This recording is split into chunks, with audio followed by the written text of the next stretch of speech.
Good evening, ladies and gentlemen. I'd like to welcome you to another of our local history shows.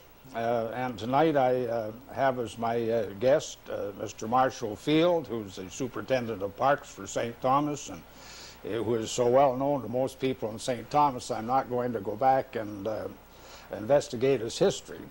But besides being an excellent superintendent of parks, Mr. Field is also one of the foremost experts in Ontario of birds, and he's an accomplished bird watcher, he's a bird bander, and he's an expert on hawks and every other kind of bird. And Marsh, I'd like to thank you very much for taking time. I know that any time taken away from bird watching seems lost time to you, but it is very nice for you to come on the program and give us the benefit of your expert advice. I'm going to ask Marsh a few questions, and then we're going to move into the slide presentation on hawks and Hawk Cliff, which Mr. Field gave to the Federation of Ontario Naturalists last year. Now, Marsh, what I'd like to start out with, many people in St. Thomas don't even realize we have a place called Hawk Cliff down on Port Stanley, just east of Port Stanley on the bank of the lake. Why is this probably the best area in North America to view hawks? Well, George, the composition of the Great Lakes is a real factor here, inasmuch as pretty well all of the birds of prey and many other species that migrate in the daytime do not cross a wide expanse of water. And you visualize the Great Lakes, the lower Great Lakes, especially running northeast, southwest. The hawks on their fall migration are coming in a southerly direction from the eastern part of Quebec and northeastern part of Ontario. They encounter these large water masses, namely Lake Ontario and Lake Erie, and that sort of funnels them or congests them along the edge of that water body. And if you look at any of your maps, you'll see the shape of Lake Erie is somewhat banana-like, inasmuch as the most northerly portion of Lake Erie is at about Port Stanley. So therefore, it does compress the birds a little in that area, and I would say that probably the better concentrations may be seen here, although recognizing that there are many other good spots along the lower Great Lakes flyaway.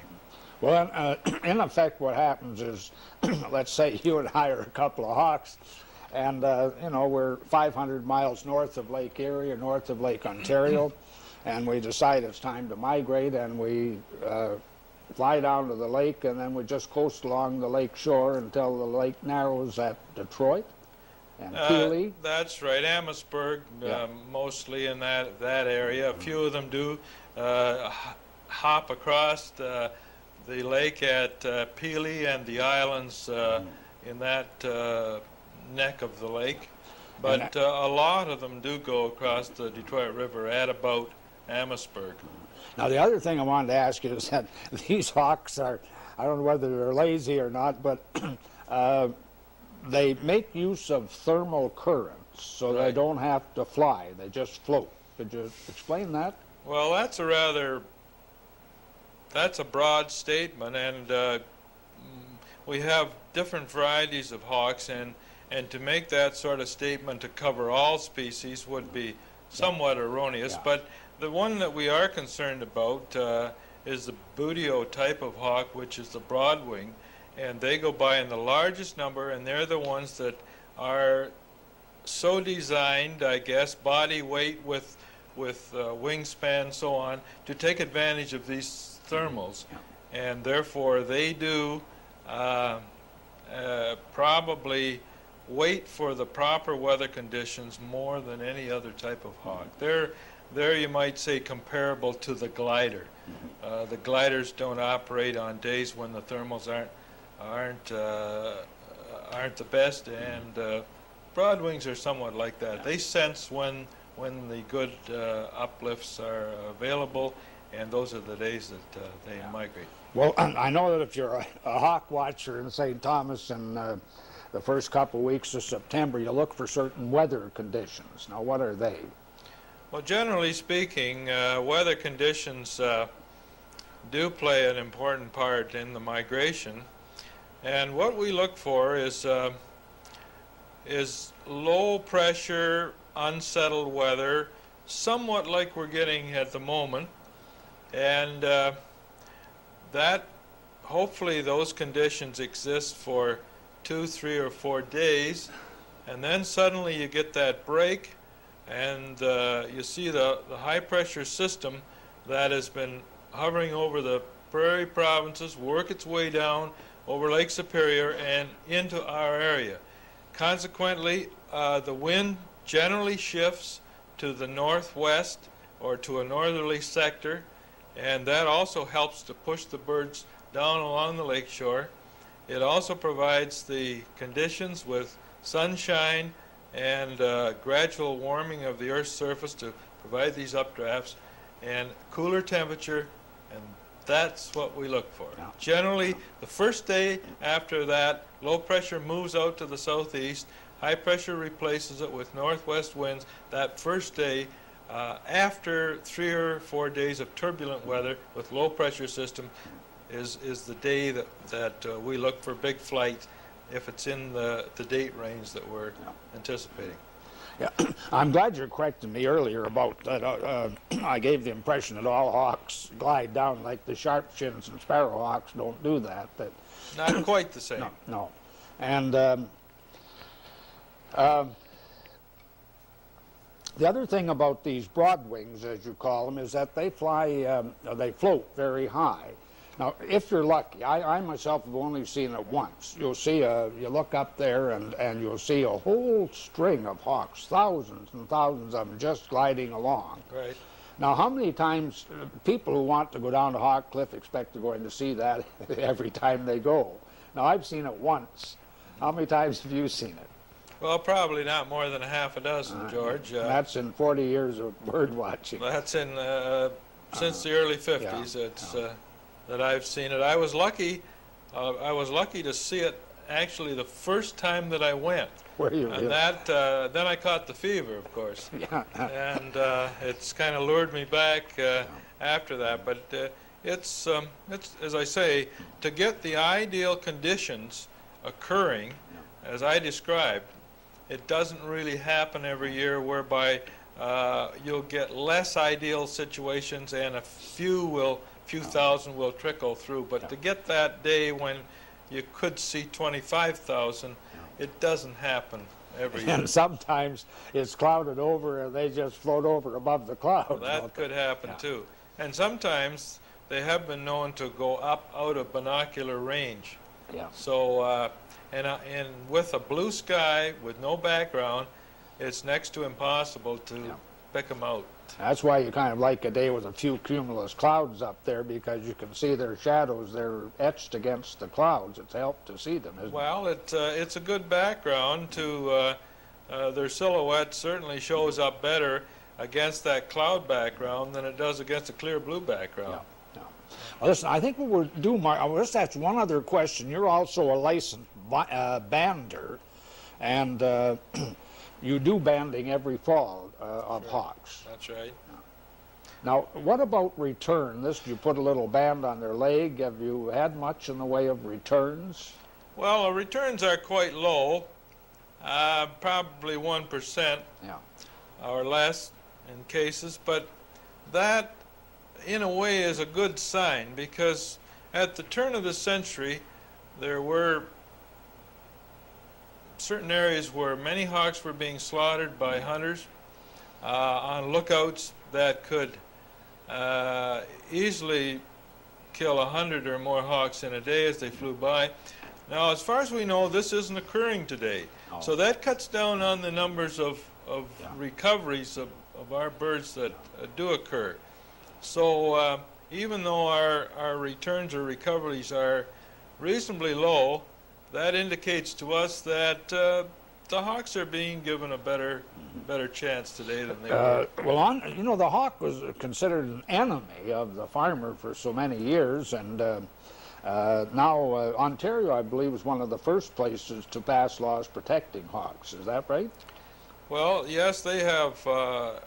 I believe most of the provinces in Canada have some laws that protect birds of prey today, and the role of the predator, the hawk, the owl, is something that is difficult to explain, difficult to understand, and people that have certain types of birds and fowl that are being attacked, you can sympathize with them to a degree, but they have also a certain responsibility to give those birds they're raising some protection.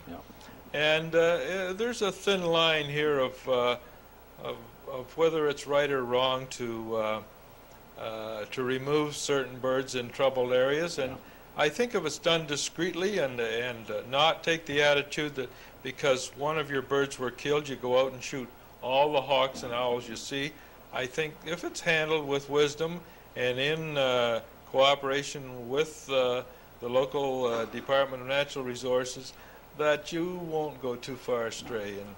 Well, I think what I want to do, Marsh, is start with this presentation that is to explain the whole history and purpose of our hawk viewing area. And this was given to the Federation of Ontario Naturalists last spring. You'll have to give the commentary, Marsh. I will. Yes. Okay, George. Well, we have a series of slides here that, as George did mention, were presented to the Federation of Ontario Naturalists annual meeting in London in the spring. And we have a representative group of slides here showing some of the scenery at Hawk Cliff, some of the birds, a little on the banding station. I will attempt to comment briefly as we go along, just to give you some idea of what the slides do mean. The first two, of course, are signs that you will encounter when you go to Hawk Cliff, which is, of course, approximately a mile and a quarter east of Port Stanley on the Lake Road, or if you go from St. Thomas south on County Road 22, that will take you directly to Hawk Cliff area. When you leave the paved portion of the road, there is about a mile of gravel road right out to the lake bank. So those are two ways of reaching there quite handily. This is another sign that has been erected by Ministry of Natural Resources. As you can see, it's one of the only areas that I know of that's being managed partially for preserving an area for people to view the hawks. And the ministry have cooperated over the last half-dozen years to sponsor a hawk viewing weekend, usually in the middle part of September, and this year it is on the 19th and 20th weekend. I think you were going to ask me that later on. Yes, so I'll get it in now. We might mention it again later. So this is a bit unique, where we have a government body that is actually sponsoring or partially sponsoring a hawk viewing weekend. Okay, just showing a little bit about the composition of the Great Lakes, particularly the lower Great Lakes, and St. Thomas or Port Stanley is not on there, but that middle hump is the spot where we do our viewing. And as you can see, birds that peel off the southwest corner of Lake Ontario intercept Lake Erie at about Long Point area, or possibly a little bit east or west of that, depending on the wind direction. So we are in a good position here to pick up those flights as they come along. And also, as you see, Lake Huron, the whole system of lakes there form a rather, although if you were driving, it's a long distance, but it is a funnel type Yes. effect there to funnel them down into that southwest corner of the lakes. Okay, these are the hawk flyways. There are other flyways, but besides the lower Great Lakes flyway, there's one that up over the north portion of Lake Superior. One comes through at the Sioux and down the west side of Lake Michigan. There are hawk lookouts at all these places. This is the fall migration that I'm talking about specifically. Actually, the spring migration is just a reverse of this process, whereby the opposite sides of the lake get the concentrations in the spring. Now, from the air, this is what it would look like to a hawk approaching Hawk Cliff. We have the Ontario Water Resources roadway down to their plant, and that Ontario Water Resources plant, filtration plant itself, is in the center of the picture up near the Lake Road there. Just showing a bit of the cliff.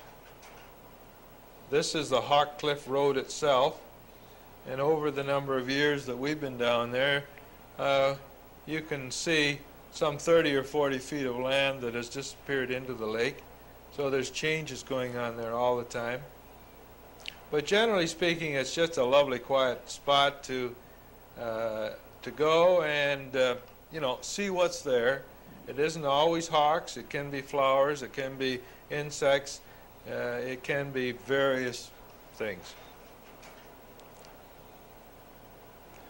Some of the general scenery. You don't appreciate what we have here until probably people from other parts of the country visit here. You know, one of the things that people came from the other side of the lake to see was the bank swallows drilling in those sand banks and nesting there. And we take it for granted. I know, we have a bunch of them down at Port Stanley. We don't think anything of it, but no. People that live in places where these things don't occur, you know, it's quite an interesting thing for them.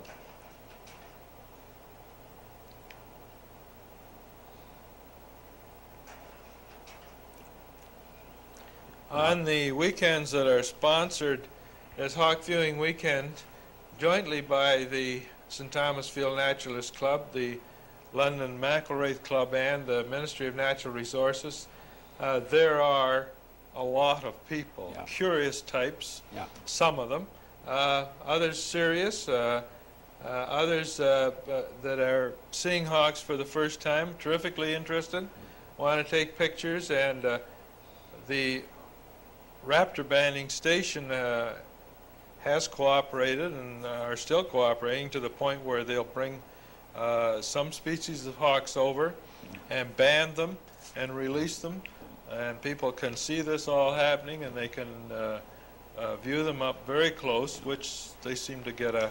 Yes, I've taken a couple of friends down who are visiting. I always promise them to go to see the big fly past, but they're always fascinated to see a hawk on somebody's arm and be able to examine the beautiful coloring of some of those hawks. But this is a sort of any day of the week when the hawk season is on, isn't it? That's right, and they've actually they've started now. I know we're taping this a little ahead of time probably, but even at this date, they have, some of them have started to move. Well, I've noticed, for instance, in all kinds of sparrowhawks now, just parking on the wires. On the wires, you see. Well, they are actually in migration. It's not too accentuated as yet, but you know, for the first maybe couple of hours in the morning, they will be moving along. But as the season progresses towards the middle of September, then you know you could expect to see them migrating all day type thing. That's the low lift pump OWRC, and this is some of the views that you encounter down there. The roadway back up the hill, and that was I always marvel at that engineering feat. It was a very steep bank, some 80 to 100 feet, and they had to not only grade that out, but stabilize it, and they've done quite a nice job. And they have done, it has worked very well. It's worked quite well. Yeah. They've had some additional shoring to do, especially on the east side, but they have been able to maintain that area, which is quite something. That's important for us because all our water comes. That's right. Yeah. That particular scene there with the intermingling of goldenrod and fall asters is pleasing to us. It typifies the fall season. It's one of the commoner flowers, or of course some people like to classify them as weeds. Yes, I know. But they are fall flowers, and you know, there's different ways of appreciating these things. You can appreciate it from a naturalist point of view, and then you talk to a beekeeper, and you can appreciate it from a beekeeper's viewpoint. Yeah. That goldenrod is pretty important to them for their fall flow of honey. Yes, I suppose it would be. Just another view to the west of Hawk Cliff. This is some of the 80 some odd acres that's under their management program. Moving back into the area where our hawks are trapped, this is some of the scenery. We have a lot of sumac bushes, and of course we have to have a clearing to operate. And I might say that since we started in the fall of 1969, we have tagged in the area of 25,000 hawks. So, 25,000. yeah. So That's in 11 years, roughly. in 11 years, that's what we have. The first few years was a lot of trial and error, but we like to think now that we have got it to the point where we are quite successful at it. Well, what about those broadwing types that float so high? Do you, like I can see sparrowhawks and marsh hawks and sharp chins, they fly pretty low, don't they? Well, Do you get any of those big ones? we get very, very, very few of those big ones. Yeah. Well, when you say big, they're the smallest of the Buteo class. Yeah. They're not as large as our red-tailed hawks. Yeah. That are in the same class. But they're one of the largest numbers of hawks go by. But unfortunately, in their migration, they are trying to use up as little body energy as they can. Consequently, they're taking advantage of all these airlifts, and so they don't do a lot of feeding on their migration. So if they're not interested in food, we don't have too much chance of getting them. So if we were successful in catching those, we would certainly do a lot better. But we managed to do quite well on some of the other species. That's one of the nets in the foreground that that the hawks do fly into when we lure them down.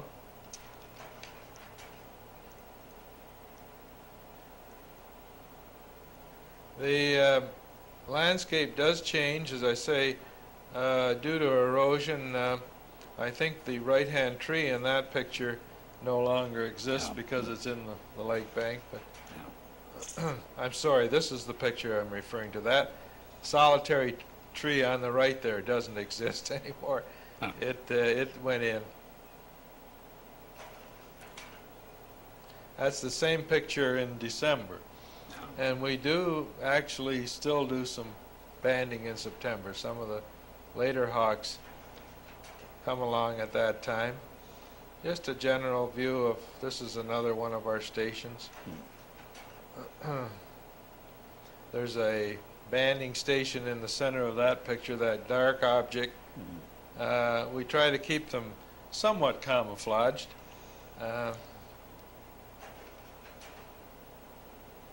Another one there. And that is our original station, and it was erected in the fall of '69. We actually built it larger than we do today because of the fact that we had a combination trapping station and living quarters for out-of-town banders that might come in.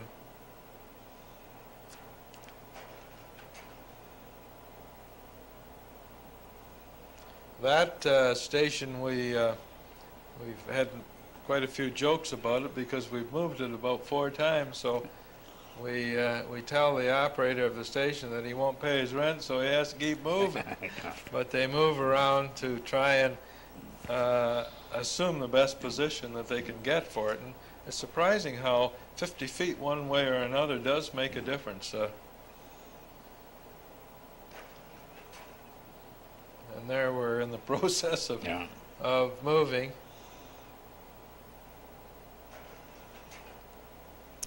The purpose of this banding is really to establish the sort of the routes of the hawks, and also say how far they go, how far they fly in a year, and That's right. We have learned, of course, a few things ourselves. We've published some literature on our findings. We produce a yearly report that is one of the journals of the Ontario Bird Banding Association, which we like to think does a lot of good. A lot of researchers in different colleges in Canada and the United States use that material for some of their studies, and that little booklet does even go to Europe. So we think that what we're doing, does have some value. well, I'm sure it does, and it's scientific and it's done correctly, and there's a great number of people volunteer a lot of time for this, eh? Well, yes, it takes hundreds of hours. Oh, I'm sure it does. People that are our group that are involved a lot of them are very dedicated and spend every weekend their free time and some of their holidays, and of course if it's something you enjoy doing, why, you don't mind being there. But if it's work, it's something different. Of course there's work involved here too. We have to prepare for our stations and so on, and there's a lot of meticulous work as far as records are concerned, and I know like my wife has spent many hours preparing reports for me, which I have been most grateful for. Members of the group have all got jobs that take them lots of their time. Well, you think of 25,000 hawks in 11 years, and you have made notes on all of those, descriptions, notes, time you caught it. And, well, we have to do that for records for Canadian Wildlife Service and United States Fish and Wildlife Service. That automatically has to be done, and that's some winter snowscapes. So it's time consuming, and a person doesn't really want to get into it unless you've got enough time that you feel that you can offer a contribution. These are all pictures around the Hawk Cliff area or the banding station. These are particular pictures of the banding station. That shows a bow net setup where the line is coming up to a pole and a bird is activated, and when we attract a bird in on the stoop, frequently he will bind to our lure bird and we catch it on the ground in that bow net. Otherwise, if they miss the lure bird, quite often they end up in a backup net, in a misnet type thing. So we have more than one way of capturing them. That's a close-up of that particular station, which has a little, it was greenery at one time, but it's cedar that's turned brown, but it gives a little camouflage. That's a tree that had to be pruned rather severely to allow access so that the hawks could see where we wanted them to come into. Well, what do you put on? You put something on that net to attract them. Is that a lure, you call it? Well, we put a lure in a harness on a line, Yeah. George, that it's generally a non-protected species of bird, like barn pigeon, starling, house sparrow, that sort of thing. And they're activated, and when the hawk sees that, they recognize it as a bird that is not free-flying the way it should be. So their instinct tells them that the job they're here to do is to cull out any bird that isn't quite as good as it should be. So they come in to try and take it. They figure that's a meal that they can catch easier than one that's in real good shape. That's now, right. there's the first picture of a bird. That is a barn pigeon in the harness. I see. You see, and when we're in that little building, we pull on that cord. It's an endless cord. It tightens that line up and flips that bird in the air. And if they're a good bird, they'll flutter or fly to the ground again. So that's the bird that attracts initially the hawk to come in. Here's one of our younger members extracting a sharp-shinned hawk out of a net. It's a little hard to see the net there. The horizontal lines are more visible, but the netting itself is quite fine.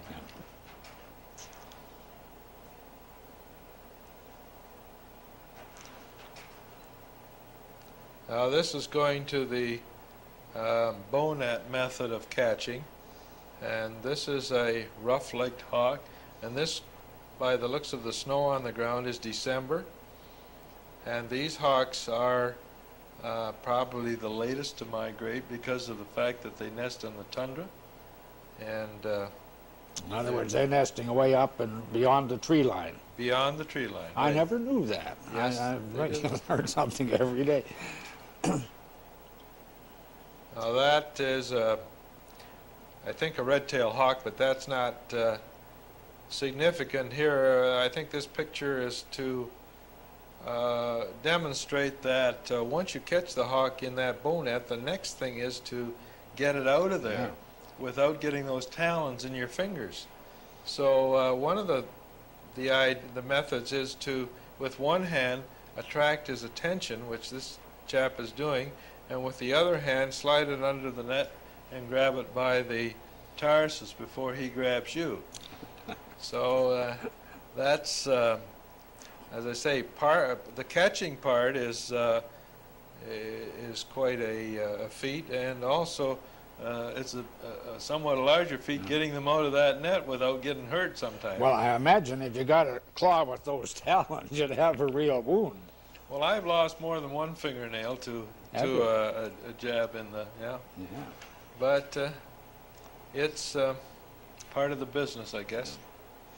This is another method that we use to some degree for catching hawks. Those are two sparrowhawks. There's a mouse in that cage, and there are little nooses all over that cage. It's called the Bell-Shatry trap, and they fly down to try and catch that mouse inside there, and those nooses get over a toe or part of the foot, and when the more pressure they put on, the more it tightens up. So you can catch them that way. That's sparrowhawk I caught at the park with using two starlings. Now this is in the wintertime, and they get a little hungrier in the wintertime, and they'll come down to somewhat larger bait. That's the red-tailed hawk, a resident of this area all year, and also a migrant through here. A lot of the red-tails from probably this area and farther north do migrate south of here. Well, this is a swell hawk for the novice to pick out, to recognize, because you can hardly miss it with that red tail. That's right, yeah. But there's another part to it. When they're 1 year old or less, they don't have the red tail. No. So then you have to tell by the breast, is it? Yeah. No. Well, there if you can. There are other. other things too. What hawk is that Now one? that's a red tail also, Yeah. but that's a young bird. Uh-huh. A little different than one we saw before. Yeah. This is some maps that we did showing recoveries on some of the species. I believe it, if I can read that properly, it's the goshawk. Those are recoveries of goshawks.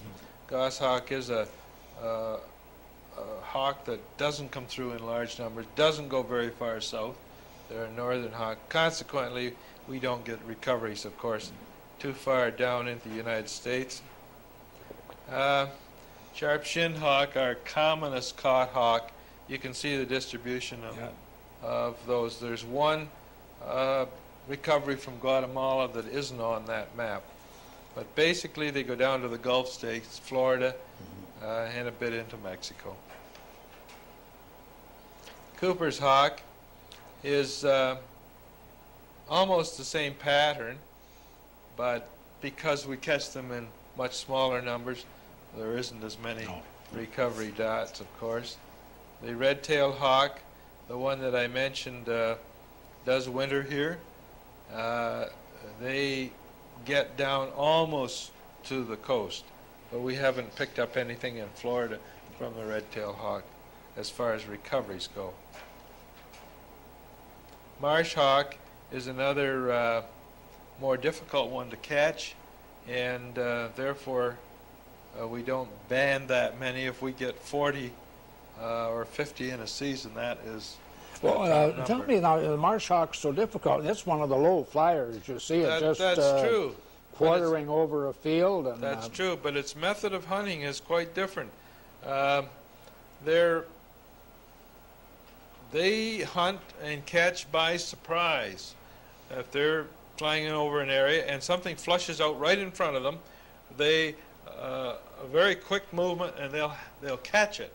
But if the chase carries on, they don't catch it in the first short bit. They lose interest in it and fly on to something else. But some of the other hawks, when they zero in on something, they'll take a long stoop for it, and they're more determined. A marsh hawk is that way. They're not as determined, and they are more difficult to catch. The little sparrowhawk or kestrels, they go down. They follow about the same pattern as the sharpshins, and get to Florida, get to the Gulf states. And but we do see kestrels here in the wintertime too. yes, I've seen them. So, but in many cases, it's the northern populations that migrate almost 100%. Yeah. Now, identifying hawks, I guess it's like some young people, especially that can identify cars. Yes. Immediately they know it's that kind of a car. Yeah. And a person that studied birds and hawks, something seems to say, well, that is a hawk. That bird, although it's shaped somewhat like a sparrowhawk, is not a hawk. It's a tern. Yeah. It's a black tern of the marsh area. And I'm just putting one or two things in, and that is a gull. A little gull, that is, of course, not a hawk. And these are things that you may see in the general area that you're watching hawks. And I'll take a gander. That's a hawk. No. It isn't. No. Was that a turkey vulture? No. But it's a bird of prey. I'll give you a... No, you made a fool of me now, Mark. You better tell me what it is. Well, it's one of the birds of prey that, well, I'll tell you, George, it's an owl. Perhaps. And you don't see owls flying in the daytime very often because they're more nocturnal. But that is a short-eared owl, and they are a migrant that come down from the far north, some winters, and they, on a hazy afternoon, will fly quite a bit in the daytime. But you know, their head is so rounded, so blunt that. But these are the sort of things that, you know, make hawk watching a little challenging. Yeah. If there wasn't any challenge to it, I don't think too many people would be interested in it. And also, one of the things we encounter at Hawkcliffe are these birds. Are you going to tell me what those are? No, I'm sure guessing. You're I'm all sure done. guessing. Well, those are crows. Are they? Yeah. Simply because, well, one of the things that we know, one of the things that may tell us that they're crows is if you examine each one of those birds, their wings are in a different position. They're not all gliding or whatever. So that's the way crows fly. They don't really glide. Yeah. And that kind of tips you off that it's a crow. And that bird there is not a hawk. It's a bird of prey. That's one of the vultures. Oh, yeah. And they go by. A lot of people, some people, or quite a number of people, just don't realize that the vultures, the turkey vultures, are prevalent in Ontario. Yes. And you know, we've had days down there with like 400 and 500 of these in a day. So they are definitely common in Ontario. When you drive down to Florida in the wintertime, as you go south, you see all kinds of them. Right. Well, the turkey vultures from the last week of September through to the middle of October, you know, you can see some quite good-sized flights, and they're probably one of the ones that take advantage of airlift, deflection of air off of irregularities on the land surfaces, and to some degree, of course, thermals, but they seem to like to pick up those deflections off of woodlots and so on, and they'll glide along, and they're masters of the air. They're really the best gliders that we have. That was a sharp-shinned hawk. That is a Cooper's hawk. Sharp-shinned hawk up close. They're the ones that go 1, 2, 3 and glide a little bit. Usually they take 3 or 4 wing beats and then they'll go into a glide. Yeah. But then they can confuse you too on a good thermal day. They can go up like the broadwings do. So you don't have a real, there's no real set rule of thumb that you can say they're going to do that every day. And that again is the challenge of, now that I'm getting into plumages here a bit. This is the bird a year older. They get a bluey back, a darker orangish eye. And the older again, that's probably 3 years or older. Is that a sharp shin again? That's a sharp shin again, and the eye color intensifies, and it's almost a scarlet red, as it would be probably 4 to 5 years old. They have squarish tails, which isn't always visible when they fan them out. That was a bird that was a little unusual in plumage, but and those talons, although they don't inflict too much damage, you can feel it when they jab you. You know. we don't worry too much about them, but they can give you a pretty. Well, Marsh, I've seen them sometimes down there when you have the demonstrations, and the fellow will have the hawk sitting on his arm. That's right. Well, he has a hold of the tarsus of the bird so that it can't, you know, like he doesn't have them. He doesn't have them sitting there without holding them in such a way. They'll fly away. Right. And of course, this is the best method of telling. Just put the label on the can. Yeah. Well, these are the tail feathers of. Those are the tail feathers, and of course, you can see on the Cooper's hawk on the right, the first two, the outer feathers of the tail are at least ½ an inch shorter than the next two, which gives it a rounding effect. The sharp shin are almost all the same length, which makes it squarer. That's the Cooper's hawk, and they have a habit of raising the hackles, feathers on the back of the neck head when you have them in the, and that's the goshawk, and that probably is one of the more deliberate types of hawks to catch. They are quite determined when they come in. That's a young goshawk, and that is 2 different ages of Cooper's hawks. The one on the right is a second-year bird, and the one on the right is the left is a hatching-year bird. Left to me. Yeah. Okay, the same two birds with a side profile. Now that man is holding those two birds. Can we go back That's to right. that one? He's Yeah. holding them by the upper leg, is he? Well, yeah, he's got his hand right around the legs and the lower part of the body. Yeah. So that, in other words, if you held the legs only, there's a chance when they fly or flop that they could break a leg. So that's the type of thing we try to avoid, Yeah. any injury to the bird. Now, coming into this broadwing thing, this is the site that you'll see a bunch of specks up in that blue sky, and these birds may be in a thermal, or they may be breaking out of a thermal. Yeah. When they reach the top, or that thermal weakens, then they peel off that top. Maybe I better explain for some people watching what a thermal is. A thermal is really a current of air that's going sort of straight up, is it? That's right.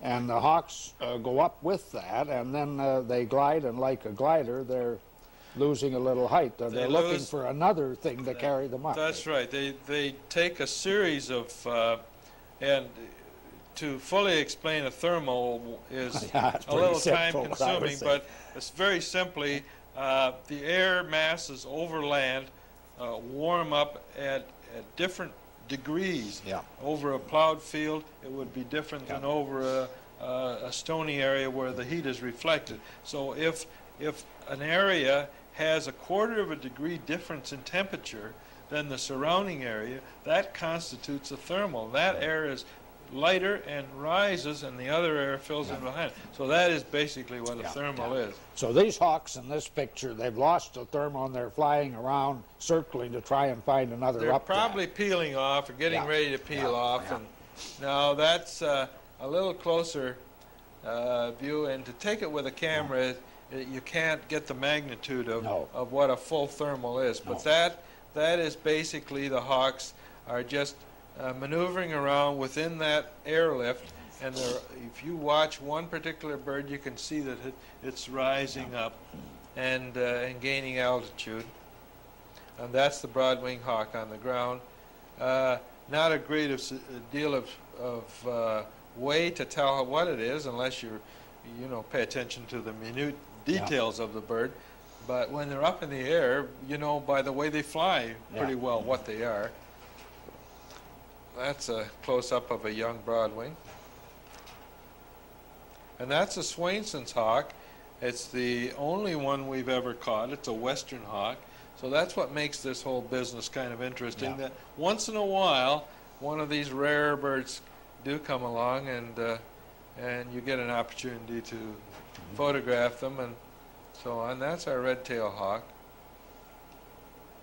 A young bird, because of course in the red tail the eye color is a light strawish brownish color in the young ones, and they get a more chocolate brownish in the old ones.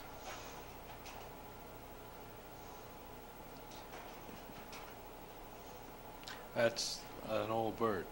That's an old one. What is that? Was that a broadwing? Redwing, a red tail, rather. Red-tailed hawk. Red tail, yeah.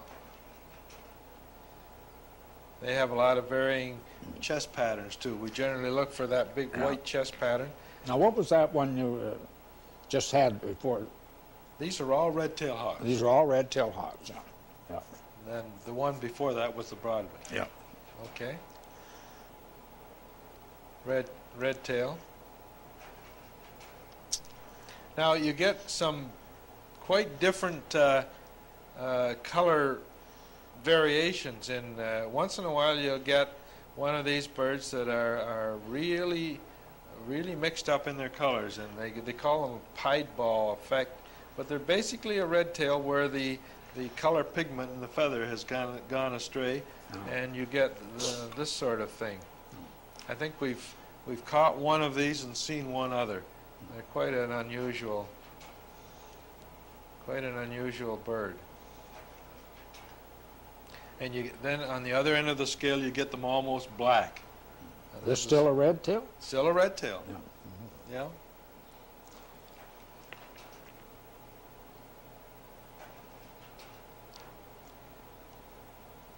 if you encountered this in the field with a pair of binoculars, you'd be really confused to know exactly what that bird might be. And that is a red tail? That is a red tail. Now they're, well, yeah, they have, when I can see the red, I know. You know. Yeah. A beautiful red, isn't it? Some of the birds from farther west have more barring on that red tail than some of our Ontario red tails. So see the difference in the tails themselves. Yes. Now that is a hatching year red tail. That tail hasn't turned red yet. No. There's one that's just starting to molt. The two red tails, central feathers are red in that picture. That's a red tail in flight. Now the red-shouldered hawk is another buteo type of hawk, like the red tail, but they're less common, and in my opinion, quite a beautiful hawk. Where is that red shoulder? I see it in the books. Where just is Well, it? it's there. It is. Well, can you not see it? Well, is there just a little bit of it? Just a little bit of it on the shoulder. A little edge along that top leading edge of the wing. Mm-hmm. Now that's a hatching year red-shouldered hawk, and they're confusing too. But on the primary feathers, or the outer feathers of the wing, you see that light patch in there? Oh, yes. That's one of the things that identify Yeah. it. That's the tail of a red-shouldered. Doesn't vary that much from a red tail. That's another adult red shoulder. You might catch the red shoulder there a little bit more. And that's that light patch that I mentioned. And there's a rough-legged hawk in the air. See those wrist patches of black there? Yeah. On a typical, and the black belly there. Yeah. Quite a one close up. We have 5 minutes, Marsh. We have 5 minutes. Yeah. Well, I think probably, George, that we can, we've got through the bulk of these pictures. I think maybe we can cut them off, and if there was one or two well, have you got any questions that you've still got lingering in your mind, why we can deal with that, and well, let's look at a couple more of these. We can deal with a lot in about 3 minutes. we What can. What is that one? Well, there? that's the marsh hawk, or the marsh harrier, and there's only one of those, and one species of harrier that we deal with, and they're rather unique in the fact that they nest on the ground. They do. And you would think that they would be subjected to a high degree of predation by other animals and things, but although their numbers I don't think are as high locally, they used to be a reasonably common nesting bird in this part of the country. They're not quite so much now, but there's still fairly good numbers of them, so I think in some areas they are doing quite well. The largest bird we encounter is the golden eagle, and this is that bird. While we're on the eagles, are there any nesting in the county this year? To our knowledge, no. First year that there hasn't been any bald eagles, not the golden, but the bald eagles.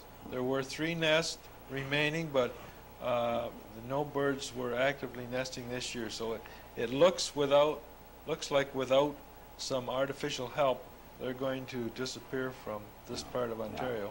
That's a shame, isn't it? What was the DDT that?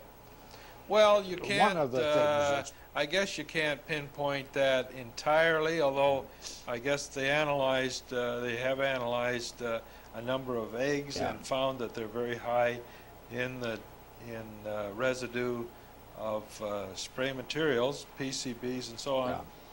And that does have an effect on the hatchability of the eggs, and once once there's no young being produced, why it's just a matter of time. No, the Americans are really upset if the eagle disappears. That's their national symbol. Marsh, Well, we have 2 minutes. 2 minutes, What all about people who live in St. Thomas and who are watching this? They can go down to Hawk Cliff anytime, eh? That's right.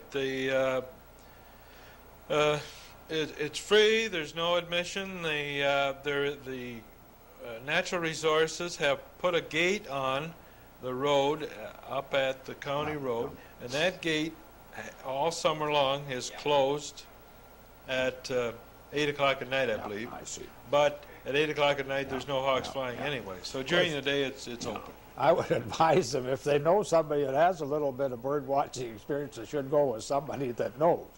But it is a fascinating hobby to be able to look at those hawks and be able to identify them in the air. And what I'm amazed at, Marsh, is the amount of knowledge you have about them. And I know you've been bird watching for a long time, been catching them and banding them and studying them, and it takes a long time to build up that amount of knowledge, and I'm really grateful that you've come and shared it with the people who are watching this program. Now just repeat the dates of the weekend. The weekend is the 19th and 20th of September. The weekend ahead of that could also be a good weekend. Just because it's declared a hawk viewing weekend, there's no reason to say that. The hawks pay little attention to that That's notice. right. They don't read the... They don't read the newspapers. They don't read the newspapers. So you have to watch the weather.